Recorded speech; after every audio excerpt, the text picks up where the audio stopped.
Thank you to everyone who is gathering in. We will get started in just a few moments. We just give our other guest a moment to join. So we will start it shortly.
Good evening.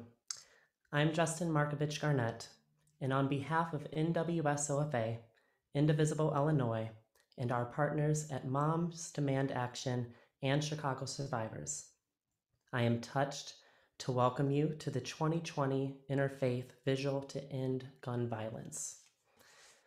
Tonight, we gather virtually due to a pandemic that has affected us all. And much like a virus, gun violence is an epidemic we face. It knows no discrimination, and it's spreading. Some of you tonight are survivors. Others of you have maybe lost someone. And tonight, we stand with you in unity, hope, and reconciliation. As we listen to the stories of our speakers tonight, I ask you to please remain muted. The program we've prepared will be recorded and streamed live to the Indivisible, Illinois Facebook page. Our chat feature will be monitored, and we encourage you to engage with us and with each other throughout our time together this evening. We also encourage you to post about our event tonight on social media using the hashtags #EndGunViolence and HonorWithAction, all spelled out. If you haven't had the opportunity yet and you are able to travel, we would hope that you would visit our wreath display at the First United Methodist Church in Arlington Heights. Some of our speakers join us live, while others have recorded a special message for tonight's vigil. Together, we will pledge to continue our united mission towards disarming our country, and we'll also have a musical tribute in honor of all who've been affected. We hope that you find comfort in community tonight. And again, thank you for joining us. I now want to introduce member of Moms Demand Action and my co-host this evening, Sherry Williams. Good evening, everyone, and thank you so much for joining us. I want to welcome you all to this virtual vigil tonight. One of the reasons why I was asked to speak tonight is because I am a gun violence survivor. In 2012, a few months before my 40th birthday, I had ended a relationship, and within that time, on the evening of my 40th birthday, I was out celebrating with friends. Little did I know that a few cities away, my ex-boyfriend at the time had taken his life to gun violence. I did not find out this information until a couple days later. I wasn't very much aware that he owned a gun. I have no idea to this day whether it was obtained legally or not. What I feel for his mom is completely unimaginable. The pain that I felt throughout the years has been inexplicable. It's been 8 years, and sometimes to this day, it feels like it happened yesterday. And so what I want to bring to people's attention is that there's many forms of gun violence, and we see it all in the news. We see it in what we're discussing tonight regarding the 26 lives that have been taken at the Sandy Hook shooting, but also gun violence due to suicide is highly prevalent in our country. So I want to share this story to you so that you are aware that, especially during the tough times that people have faced this year, this is something that we all need to be aware of. And with that, I am going to turn to our next speaker, Maria Pike. I often think of her as the Energizer Bunny because she's here, there, and everywhere, and she just devotes her heart and soul to every organization possible. So Maria is a Chicago resident who works both locally and nationally against conditions and policies that result in deadly violence and lack of fairness in our communities. She does this in the name of her son, Ricky, who was a victim of gun violence, and families who have lives who have been complicated by loss of violence due to guns. Maria works to strengthen communities in underserved areas by collaborating with and supporting their stakeholders. Some of the organizations that Maria is involved with is Chicago Survivors. She's a member of the board of directors. Another organization is Community Outreach. She's a lead for the state of Illinois Moms Demand Action. She's a senior fellow for Everytown for Gun Sense.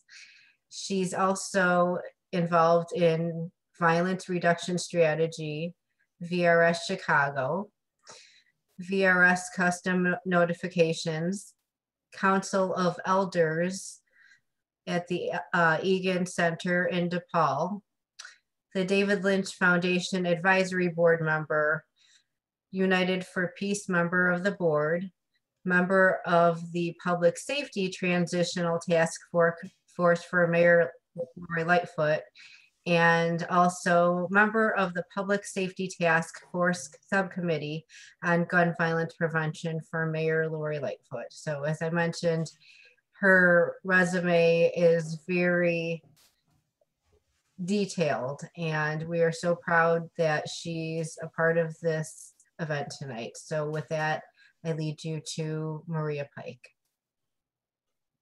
Very much, Sherry. I would like to talk to you about the Chicago Survivors Organization. Chicago Survivors was founded by survivors whose families were not receiving the much needed support that is required in the aftermath of losing a loved one to a homicide. Chicago Survivors is the primary provider of multicultural, multilingual crime victim services to families of Chicago homicide victims. These services are offered free, and they are provided by crisis responders, family support specialists, youth clinicians, criminal justice advocates, and a community of survivors. They work with community and police to assure families that have experienced violent loss receive the community and support needed. I am very sad to announce that over 750 victims are expected for 2020, an increase of over 60% from 2019. This year has been devastating for so many due to COVID-19, loss of employment, closing of businesses, stay-at-home orders. These have contributed to the rise of domestic violence, suicides, and crime. But still, many of our grassroots organizations have been working extremely hard, and they have also been under extreme conditions, and that has not stopped them. They have been able to prevent even more deaths. For that reason, I want to highlight a few, like the New Life Centers of Little Village, MAS, Doris Hernandez of Padres Angeles, Moms Demand Action Charters, Iman, Teamwork Englewood, Rage, Nate and his posse of friends, and so many others who sought to help regardless of circumstances. There has been a silver lining of encouragement. Somehow, all the tragedies of 2020 have served as a catalyst to help this nation understand the intrinsic unfairness of our systems. It is difficult to deny the fact that huge disparities exist in who suffers most from violence, poverty, police brutality, and COVID-19. Perhaps by acknowledging these flawed rules and creating a culture of consciousness about these disparities, we will finally set the conditions that will make long-lasting peace possible. It is my solemn wish that George Floyd's death will not be in vain. December 14th, 2012 is the anniversary of Sandy Hook school shooting. That is today. This date is like the 9/11 of the gun violence prevention movement. Out of the ashes of extreme sorrow, many groups across the nation, including a few who had been languishing, were renewed and sprouted into the largest GVP movement the nation has ever seen. This is us. These have been the largest 4 years in memory where we all decide to fight against not only gun violence, but also bigotry, hate, and in support of our democracy. This November, 81 million of us decided that we must restore our nation to one of progress, collaboration, and unity. We must continue to work toward the ideals that connect us rather than let fear and hatred sow the seeds of our division. I have hope that all of the loving angels surrounding us were flapping their wings to give us the boost that we need in order to continue fighting to prevent gun violence, to fight for all good things in memory of those we have loved and lost. Few know that the citizens of Newtown, with the help of Representative Robin Kelly, were reached out to us, Chicagoans, in 2013. They brought us to address Congress in Washington, D.C. in order to lobby on behalf of our children and our city. They gave us a stage that no one else had ever given us, survivor mothers. That opportunity was undoubtedly fueled by the wings of our Sandy Hook angels. I feel I have aged 20 years in 4, but all that exhaustion and emotional drain went right into my box of hope, because hope is love waiting to happen. I am full of gratitude for all of us. I can't wait for 2021 to cleanse us from the past. I can't wait to see us all smile once again without masks or hatred. I can't wait for the hugs I so miss. I welcome even the shared tears. I can't wait for goodwill and transformation to liberate us from the dark we are leaving behind. I can't wait for fairness to be brought into everything we do, including gun laws, because that is what our 700 plus 26 angels want. Be kind to each other, see each other, help each other in small and big ways. That is all that matters. Let hope, love, and empathy rule and guide us always.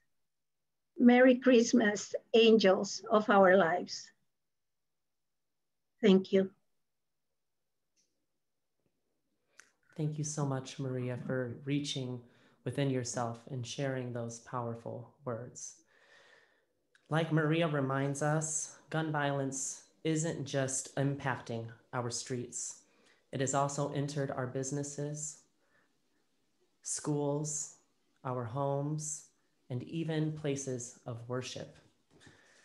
Joining us tonight to share her story, we have a survivor of the 2015 Emmanuel AME church shooting in Charleston, South Carolina. Please welcome Sharon Risher. Good afternoon. I think Maria has said everything that's in my heart. Thank you, Maria, for those heartfelt words. And thank you for all who have come together to make this Interfaith Vigil what it is for tonight.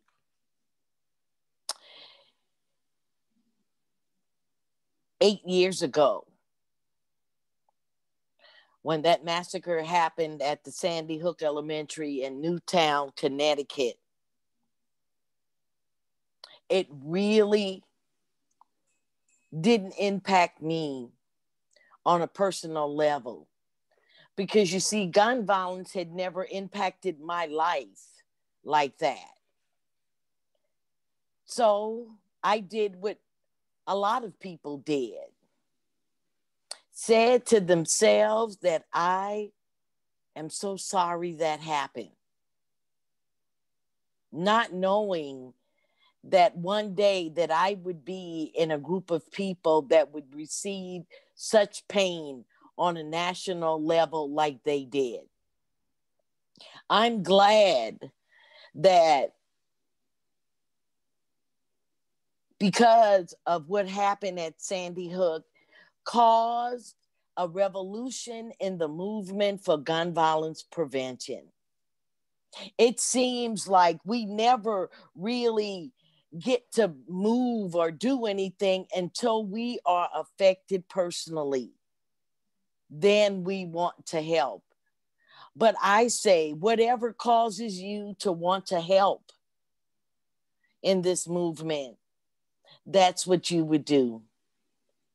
On June 17th, 2015, my life turned upside down. Here I was in Dallas, Texas, working as a trauma chaplain that have helped family after family deal with gun violence. That particular night, gun violence came to a whole nother level in my life. This young white supremacist walked into that church with the thought of knowing that he was going to kill as many people as he could. That young man sat through an hour's worth of Bible study, listening to the word of God. I was even told for one quick second he had an afterthought of not doing it. But because of the evil inside of him, that thought was pushed aside.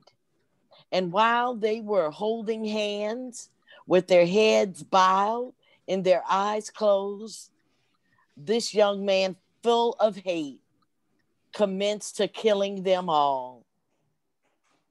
He killed my beloved mother, Mrs. Ethel Lance, and two of my cousins, a childhood friend, and just other members of that church that I knew.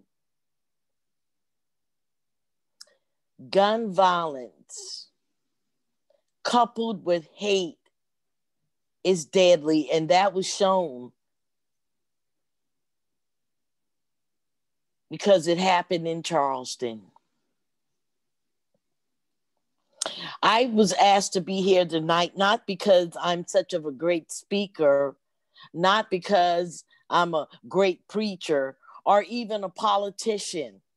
I'm here because, like most of you here, I grieve every day because I get to live my life without my beloved mother. Survivors out there have to live each day without a loved one because someone decided that was going to be the day that whatever was going on, that they were going to use a gun. Since we have been in this pandemic arena, gun sales have shot through the roof. More than 300,000 people have died from this disease.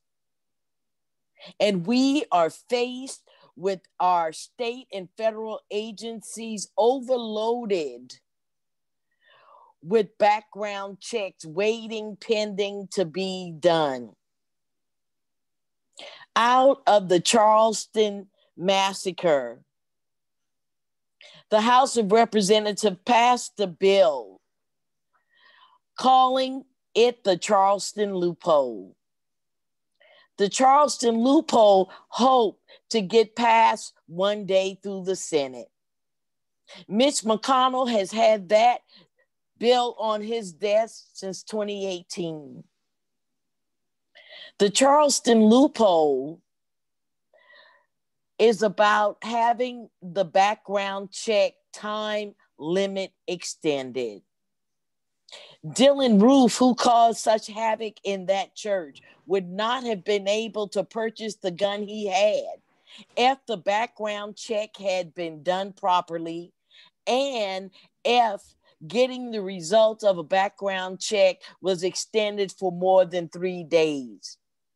Because you see, after 3 days, a licensed gun dealer who has taken a background check report has the legal right to go ahead and sell the gun if that background check is not completed in the 3 days.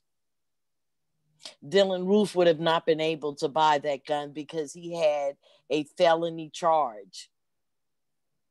But because of the recklessness from the South Carolina Background Check Authority, and because of the law, my family members and the other family members, their lives were snuffed out. I continue to think in my mind, if things were different and if we had a different kind of law, Dylan Roof would have not gotten that gun, and maybe I would be able to enjoy Christmas and all the other holidays and birthdays that have gone by since they were killed. As a person of faith, I know that God, a higher power, Allah, or whatever faith or no faith, that we know that we have more in us because of who we are as people than we can ever imagine. We will never stop grieving for our loved ones. The 750 people that have been killed in Chicago in 2020, their family members won't ever forget them. Special days like today with Sandy Hook 8 years later, we are a population of people that live now on dates. Let us do what we can so someone else won't have to remember dates, won't have to have empty seat at a dinner table. Moms demand action. Will surely accept any volunteer activity that you can get them. The Everytown Survivor Network would love to be able to reach out and connect with you. I thank you for giving me this opportunity to talk to you tonight. May God bless each and every one of you, protect you. We thank God for our angels that have given us the courage and the strength to want to help stop this deadly way of life through gun violence.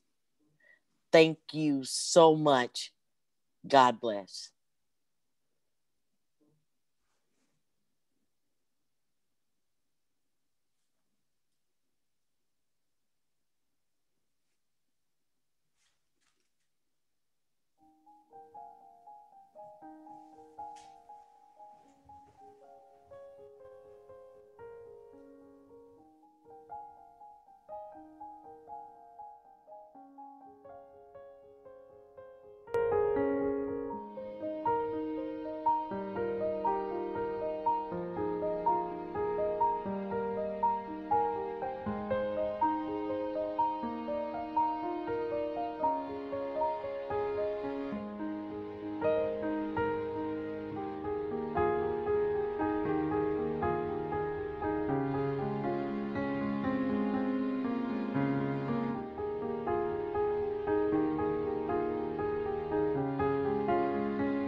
a million.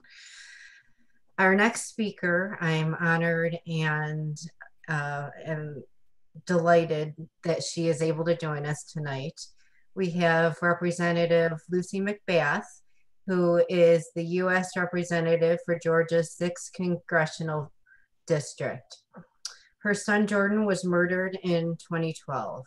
He was 17 years old at the time, sitting in a car with friends at a gas station where the killer argued that their music was too loud. After Jordan's death, Lucy channeled her pain, becoming a strong gun control advocate, and formed the Mothers of the Movement with other African American moms of murder victims. She ran for the House of Representatives in 2018, and she defeated the Republican incumbent.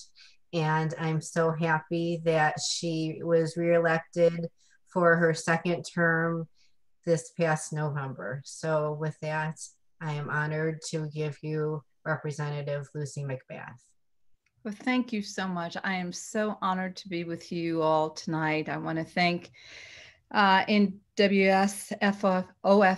and Moms Demand Action and all the organizations that are represented here tonight. Just thank you so much for being here on this evening, the Sandy Hook Elementary anniversary. And I know that these are difficult times. I know that the holidays offer difficult moments for us as we continue to grieve for our loved ones that are lost.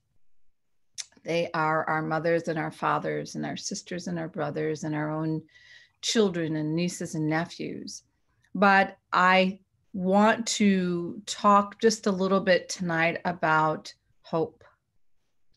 And I know that sometimes it seems very difficult to find yourselves believing in something that is greater than the moment that we feel, than the loss that we feel, especially during the holidays and especially during this time with COVID-19 just ravaging the globe. But I want to talk about hope because hope is everlasting. Hope is who we are as human beings. Hope is what we strive for. Hope is what we cling to. Because when there's nothing left other than hope.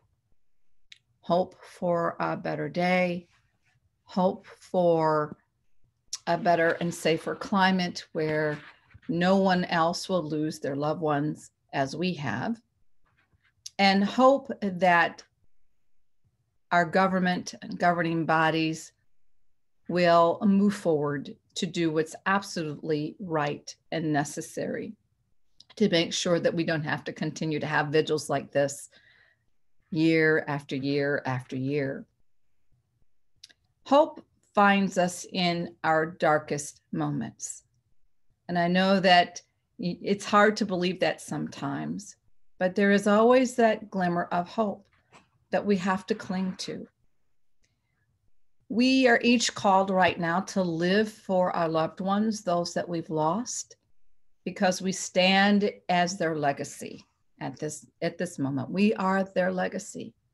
And how we choose to live our lives going forward, how we choose to honor them going forward, how we choose to keep them alive going forward, alive for the families that love them, alive for the communities that got to know them, and alive for the nation. Keeping them alive truly, truly matters.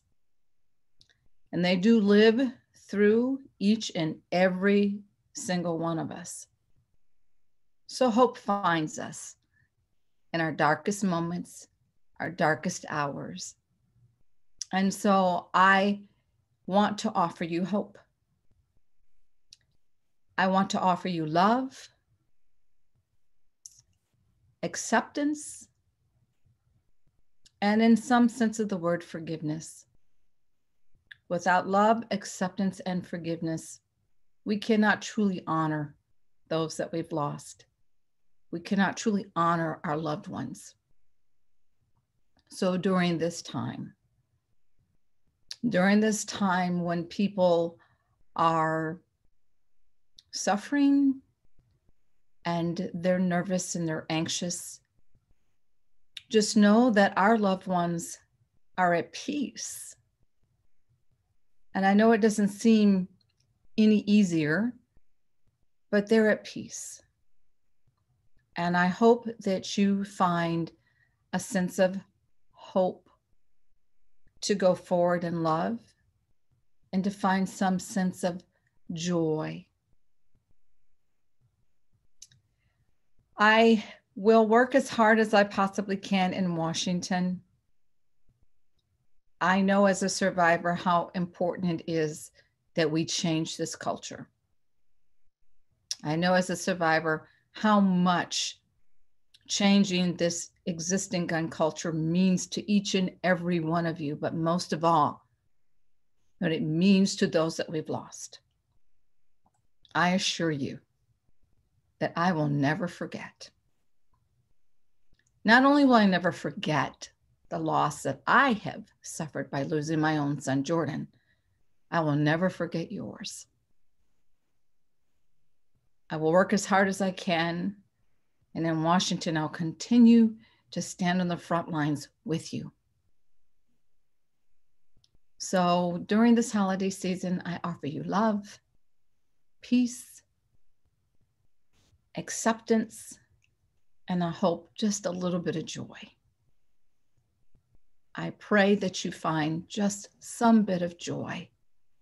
Joy in the memories of those that you love, but that we lost. And know that they're always with us. God bless you. And I pray that the Lord keeps you and gives you a sense of joy.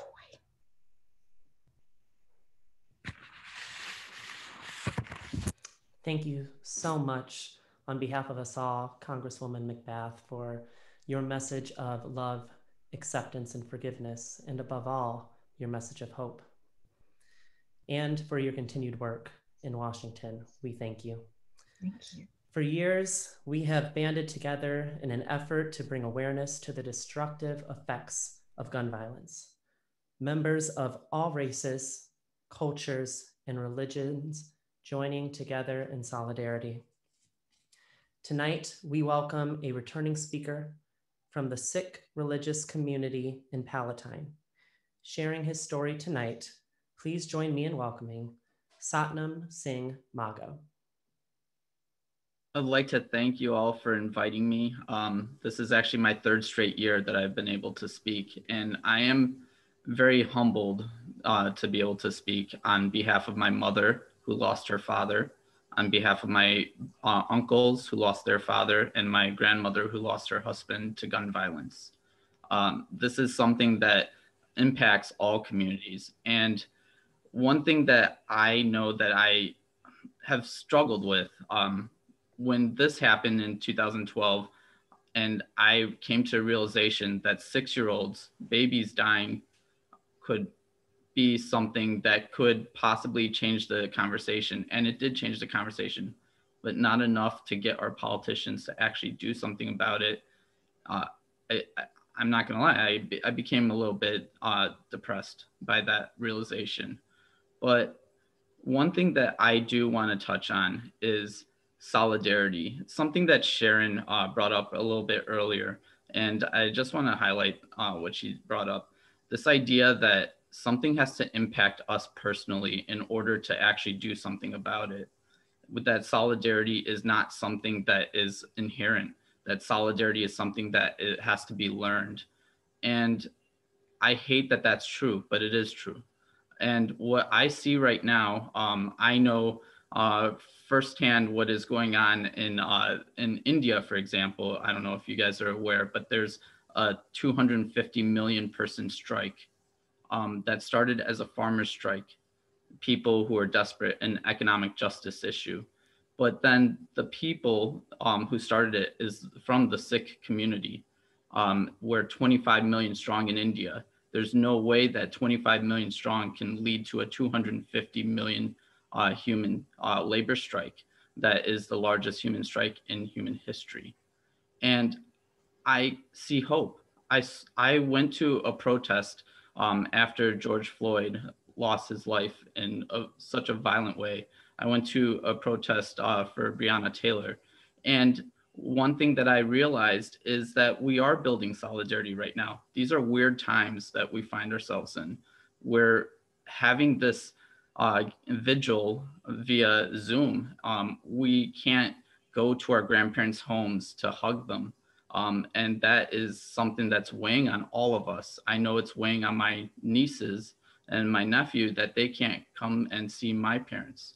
And it sucks, but we have this opportunity to continue to put the pedal to the metal. We have solidarity that is being built right now. It is cross-cultural, it is cross-racial, it is cross-religious, and this is true solidarity. Let's continue to build it.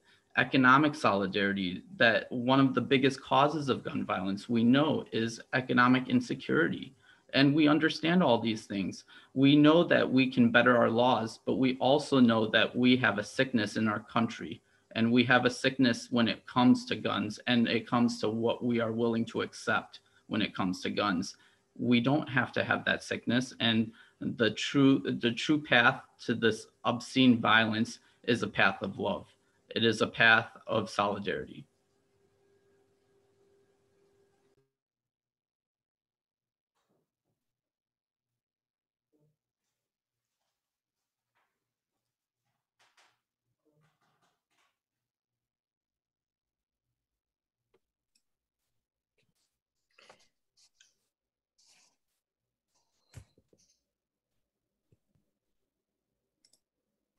As a member of First United Methodist Church of Arlington Heights, I'm very grateful for their support of our wreath display. If you have an opportunity to visit that on Euclid Avenue in Arlington Heights. Pastor Melissa Early has been lead pastor at First United Methodist Church of Arlington Heights since 2017. She's passionate about getting the church out of the church to be a force for good in the community and our world. She loves finding ways for people who don't usually go to church to be part of the church's ministry of loving boldly so that a better world is possible. This includes things like our display of memorial wreaths and tonight's event.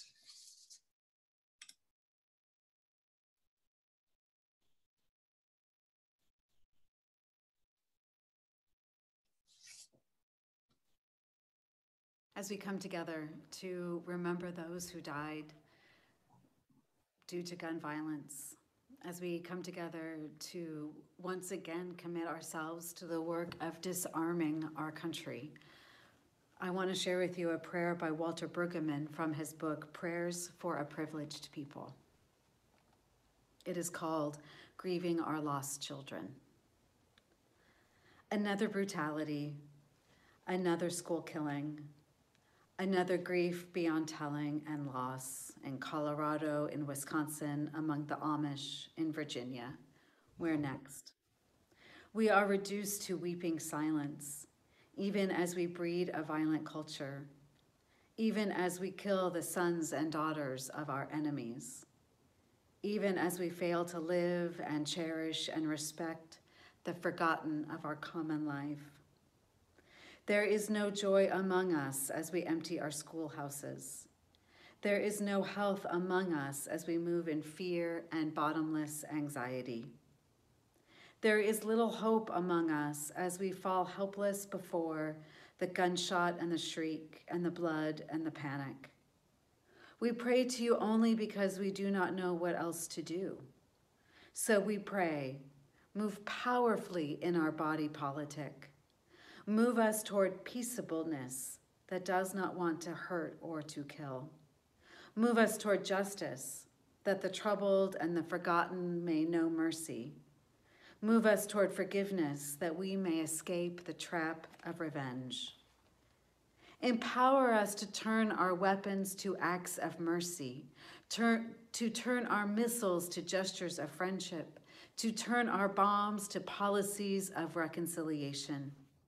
And while we are turning, hear our sadness, our loss, our bitterness. We dare to pray our needfulness to you. because you have been there on that gray Friday and watched your own son be murdered for reasons of state. Good God, do Easter here and among these families, here and in all our places of brutality.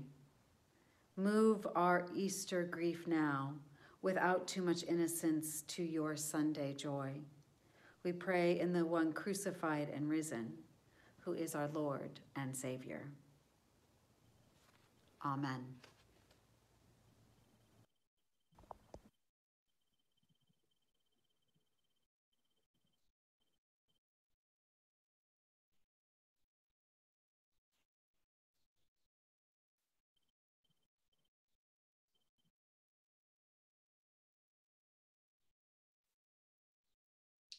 Our next speaker, we have Cantor Rabbi Rob Jury. He is a full member of the Cantors Assembly. Rabbi Jury received his rabbinical ordination from the Hebrew Seminary for the Deaf in Skokie in 2012. He is a board certified chaplain with the Association of Professional Chaplains and the National Association of Jewish Chaplains, where he serves on the board. Chaplain Rob spent 5 years as a staff chaplain at the Advocate Addiction Treatment Program before joining the Illinois Professionals Health Program as chaplain and pastoral therapist. Cantor Rabbi Jury is the founding spiritual leader of Tikva, a community outreach synagogue in the northwest suburbs of Chicago, celebrating their 15th year this year.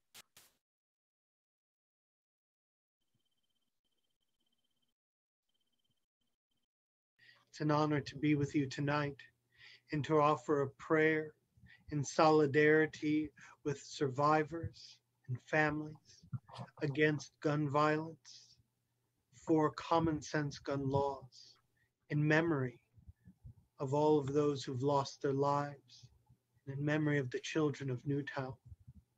I offer a prayer written by a Jewish liturgist, Alden Solovey, for the children of Newtown.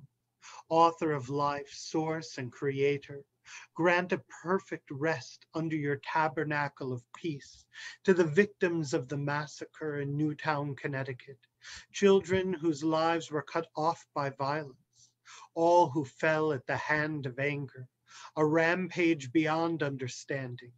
The future was severed, hopes, joys, and dreams lost brutally. May their souls be bound up in the bond of life, a living blessing in our midst.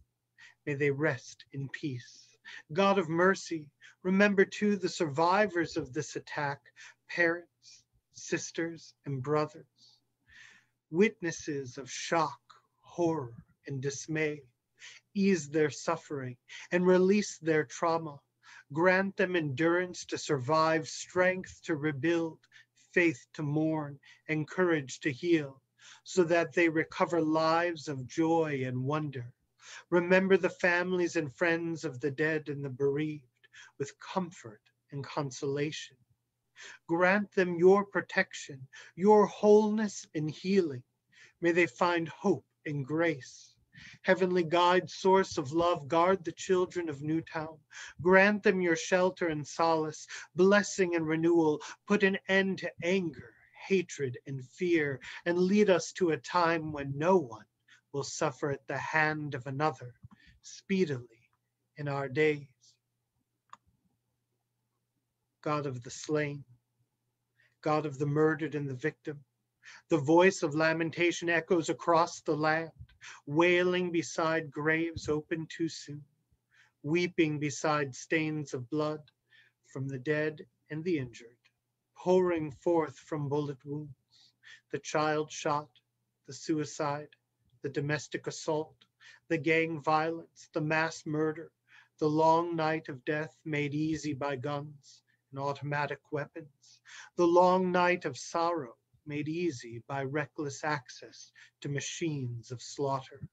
Source of justice, rock of strength and truth, you call upon us to stand in the name of common sense and reason, to witness on behalf of the innocent and the cut down, the widowed, orphaned, and bereaved, to answer the scourge of senseless loss, to advocate for common sense gun reform, to remove military weapons from civilian populations, to return sanity to our laws, our policies, and our lives. Bless those who dedicate themselves to common sense gun reform, common sense gun laws. Grant them fortitude and perseverance. May the work of their hands never falter, nor despair deter them from their holy calling. Bless those who are mourning the dead. Grant them solace and comfort. Bless those who are healing from trauma of gun violence. Grant them lives of health and prosperity, joy and peace. Blessed are you, God of all being, who summons us for blessing, to choose to make it safe for all. Amen.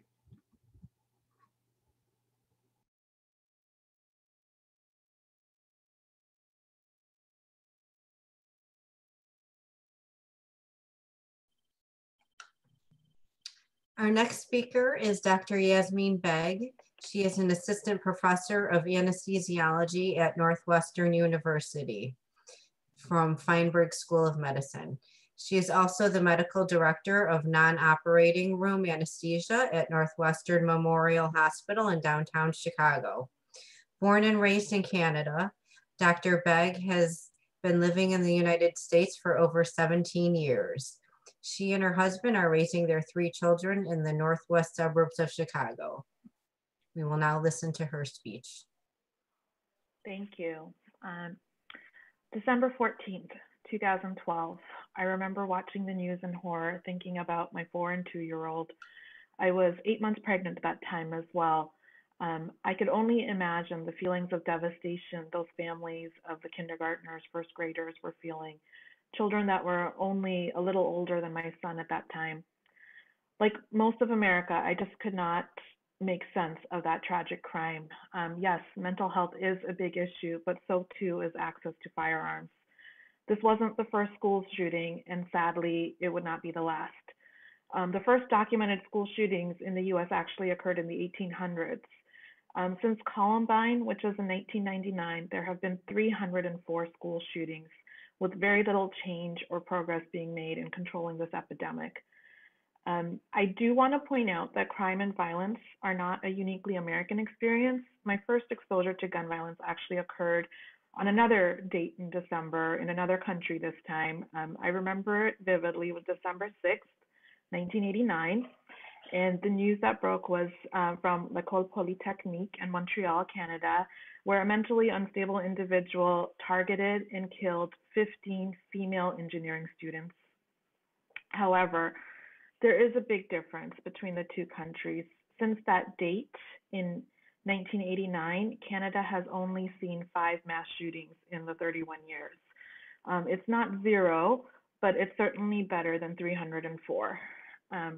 During this unprecedented global pandemic that we're undergoing right now, firearm fatalities, as we've heard, have been skyrocketing. In April and May of this year, they increased significantly when compared to the same time period in 2019. Cincinnati, Louisville, Philadelphia all have had almost double the number of shootings this year when compared to last year. In March, the Department of Homeland Security deemed gun stores an essential business. And in April, federally licensed firearm dealers were allowed to provide curbside as well as drive-through gun service, all of which has led to the record gun sales this past year. I'm an anesthesiologist at one of the largest academic centers in the country. I see gun violence when it makes its way into our operating rooms. The surgeons work tirelessly to find the bullet, control the bleeding, repair the damage. The anesthesiologist desperately fights to keep the victims alive by taking over their respirations, pouring in blood products, trying to keep their blood pressure up. Often, both of us end up covered in blood. Sometimes patients make it, and sometimes they don't.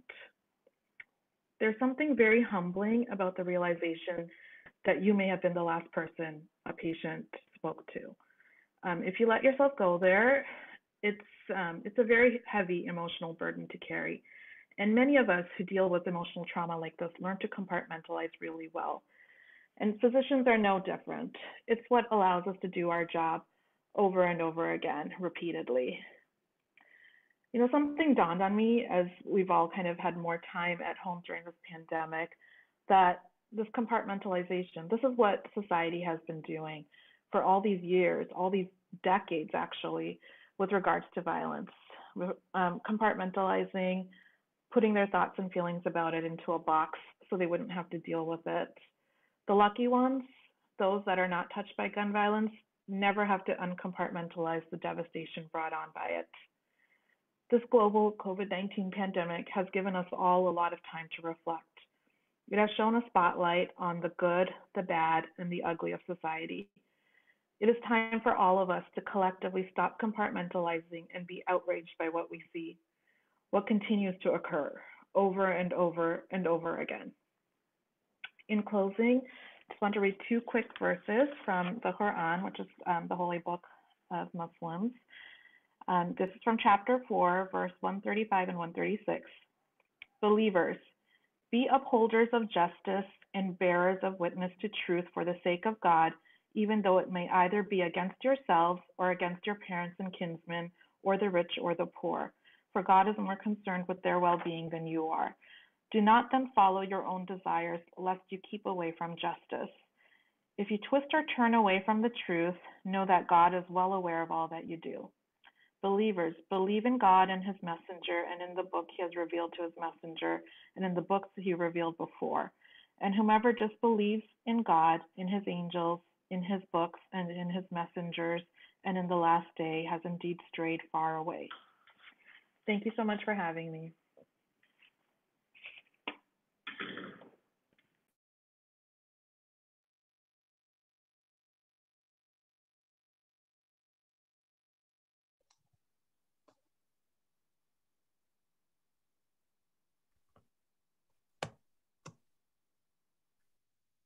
We want to ask you to join us in making a pledge to take action.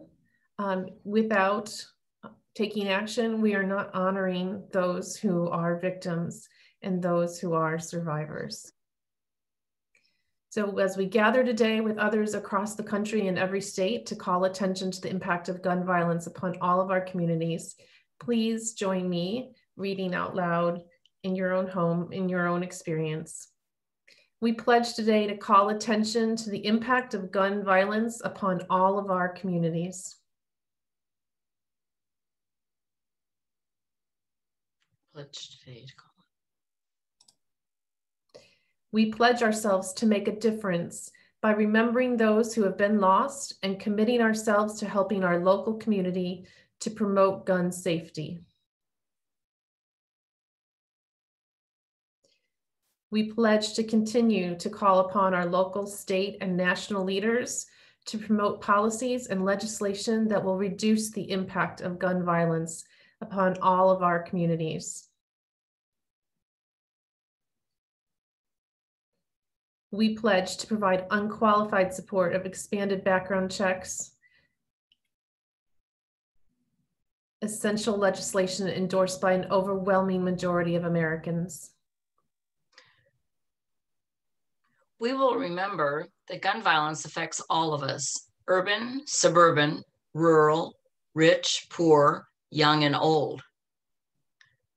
We will reflect on the fact and also share this fact with family, friends, and coworkers that since the Newtown massacre, there have been more than 206,000 shooting deaths in this country. We will inform our neighbors and community of the ongoing struggle to understand the moral imperative of ending gun violence.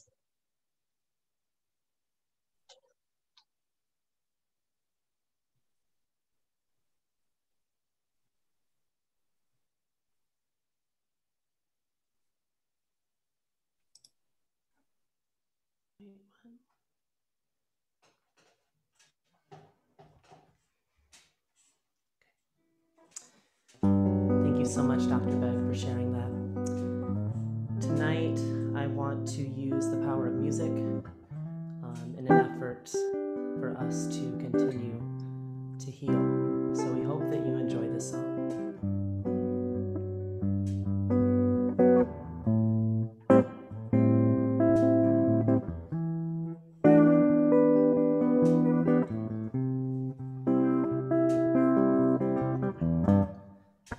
Remember those walls I built? Well, baby, they're tumbling down. And they didn't even put up a fight. They didn't even make a sound. I found a way to let you in, but I never really had a doubt. Standing in the light of your halo, I got my angel now. It's like I've been awakened. Every rule I had you breaking. It's the risk that I'm taking. I ain't never gonna let you out. Everywhere I'm looking now, I'm surrounded by your embrace. Baby, I can see your halo. Know you're my saving grace. You're everything I need and more. It's written all over your face. Baby, I can feel your halo. I pray it won't fade away.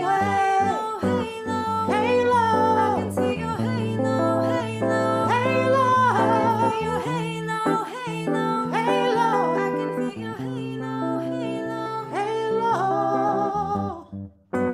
Hit me like a ray of sun, burning through my darkest night.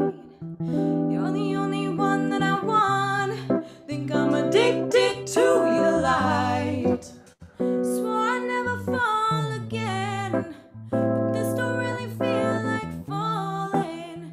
Gravity can't forget to pull me back to the ground again. It's like I've been awakened.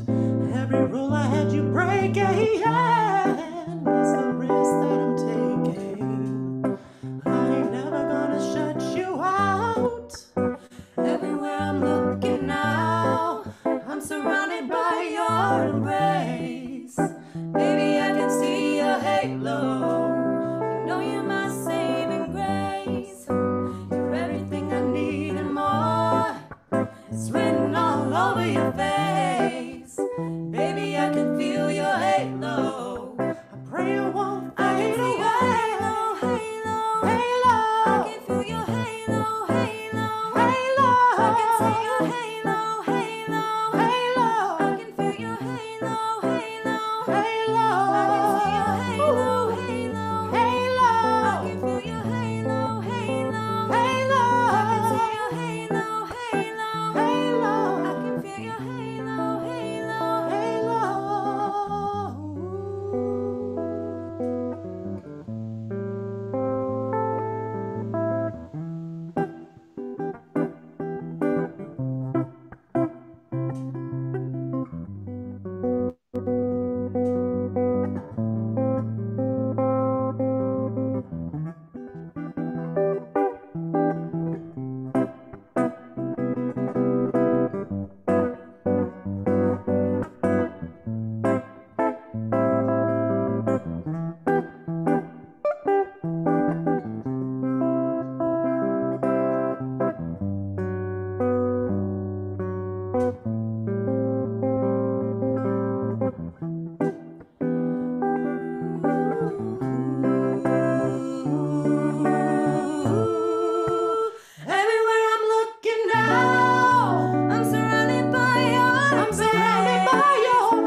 walls are built, well, baby, they're tumbling down. And now we have a very special message from the founder of Moms Demand Action, Shannon Watts.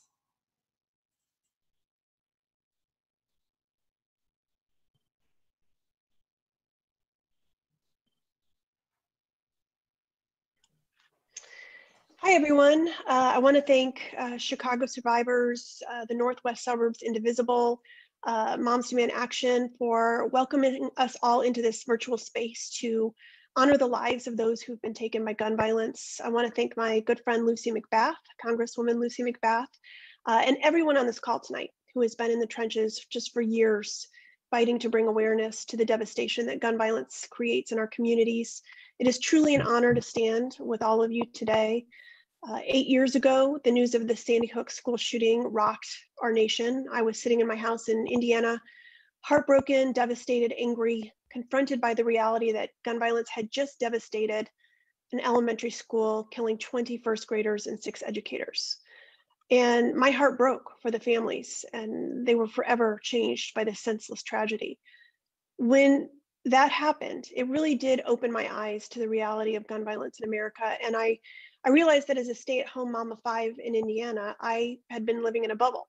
I had not seen the trauma in other communities of gun violence, particularly communities of color, and that these communities have been living with for decades. You know, we all know that over 100 people are shot and killed every day in this country. Hundreds more are wounded. And that's why we're here today, to honor the 26 who were killed in Newtown, Connecticut, as well as the lives of every person taken or forever changed by gun suicide, domestic gun violence, shootings by police, and all the other acts of daily gun violence that devastate communities and very rarely get the attention that these tragedies warrant. So we are here for every child who is afraid to walk to school, as well as children who are afraid as they sit in their classrooms. You know, we're here for the wife who fears her husband may take his own life, and the woman who fears for her own. So to finally stop this crisis in America, we have to demand solutions, and those solutions have to address all gun violence. We mourn for the lives taken, we commit to honoring them with action. And this year in Illinois, I am so proud of Moms Demand Action and Students Demand Action volunteers, all the work that they've done alongside so many partners who are watching today. Volunteers have been working to pass the bio bill, which would strengthen the firearm owner's identification card system that would ensure people who are prohibited from gun possession are not able to evade the law and arm themselves. Volunteers also partnered with local organizations like Action Now Institute to combat city gun violence in Chicago. 2020 has been one of the most dangerous and most deadly years for Chicago's children and teens, with nearly 291 kids shot and 41 killed through the end of September. These numbers are staggering, and it is just a tragic reminder that gun violence continues to be the leading cause of death for children and teens in Illinois and the nation as a whole. All that said, so much has changed in the past 8 years. Across the nation, our volunteers are standing shoulder to shoulder with partners to pass laws in red, blue, and purple states. And we just elected the strongest gun safety ticket in our history with Joe Biden and Kamala Harris, as well as gun sense champions up and down the ballot, including right here in Illinois, where we sent our second Moms Demand Action volunteer, Marie Newman, to join Representative McBath in Congress. But we need every American to join us in this movement because so many families live in constant fear of gun violence, and they should not have to live like that. Our loved ones should not die like that. So thank you to the frontline advocates for joining us today. Many of you have been working on this for decades in Illinois. Your work is saving lives. It is a beacon of hope for all of us and for the nation. I want to recognize and thank all of the survivors here tonight. You have taken your pain and channeled it into making sure no other family will be forever changed by these tragedies. We are moved and inspired by your resilience and your determination, and your stories remind us every day of why we must keep going. And I am so honored to work alongside all of you. We're mourning, but we're also joining hands, and we are working. We will not stop because there's no other option until the crisis is finally over. Thank you so much. It's an honor to be here.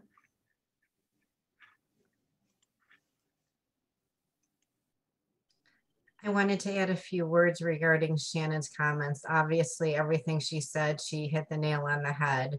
And it was my honor and thrill that when I asked her to be a part of this, and her immediate response was absolutely, I was obviously over the moon about this. She is one of my sheroes. The fact that she took a grassroots movement into something that's evolved into a national movement where gun violence is at the forefront of elections, and we have a gun sense majority in the House, and we want to just keep on moving with that. Obviously, we want not just our kids to be safe to go to school, but for all of us to be able to go to a movie theater and to go anywhere and know that we're going to come back home alive. So having Shannon as a part of this program was such an honor for me. She's proof that it just takes one person to make something like this happen.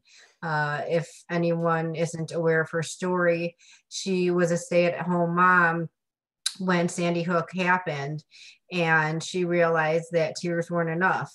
Columbine had happened before, and she realized that things needed to happen. And so she started Moms Demand Action as a Facebook group. And from there, it just dominoed into what it is today. For me, what got me off the couch and off of ranting with people on Facebook is the Parkland shooting. And what we need together is to hopefully stop having these vigils where the numbers of people are growing and growing and growing, because fortunately, at least on my behalf, I don't experience the pain that a lot of the people here tonight have. The purpose of tonight's event is to, again, end gun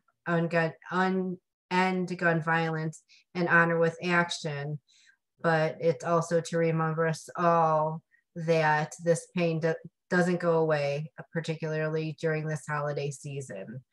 So what I wanted to do is give some thanks to some of the people that were involved in tonight's production team, specifically Kim Garnett, Lorena Pereira, Nick Unijuski, and everyone who worked behind the scenes to make this beautiful event so that it wasn't just your standard Zoom meeting. We wanted to educate you, bring you all together for this special and poignant cause.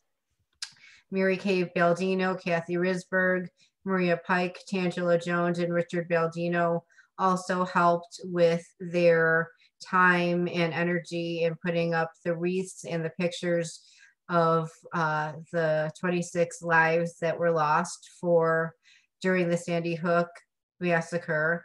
And again, thanks again to First United Methodist Church for allowing us to use their place to display the wreaths. Bill Davis and NWSOFA Indivisible has displayed a nice banner that shows all of the 731 people who have died in Chicago this year alone. Again, this entire evening was presented by Chicago Survivors, Moms Demand Action, and NWSOFA. So we're hoping that tonight gave us this opportunity to remember the people who were taken away from us way too soon, and show you that the pain doesn't end for these victims' families, especially during the holidays. We hope that you'll all be safe and well, and thank you so much for joining us this evening.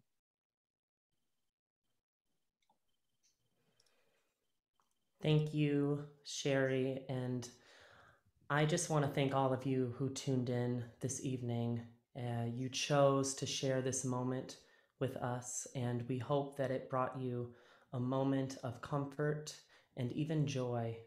Like our speaker, Representative McBath, said, out of so much pain, we come together to create something really beautiful. And I encourage you to continue to encourage and lift up the amazing people that we have in office right now fighting to disarm our country. I want to thank NWSOFA and Moms Demand Action and Chicago Survivors and the entire production team for inviting me to be a part of such a special moment of commemorating such beautiful souls that we honor this evening. I hope that into 2021, you take this energy that we have created this evening and you continue our mission out into the world. And I pray that we all have a safe year. I want to again thank our speakers, Shannon Watts and Lucy McBath, and all of our interfaith speakers and our survivors for sharing their stories with us. I hope that you feel as touched as I do. And on behalf of all of us tonight, I just want to say Happy New Year and continue to be safe. Have a good evening.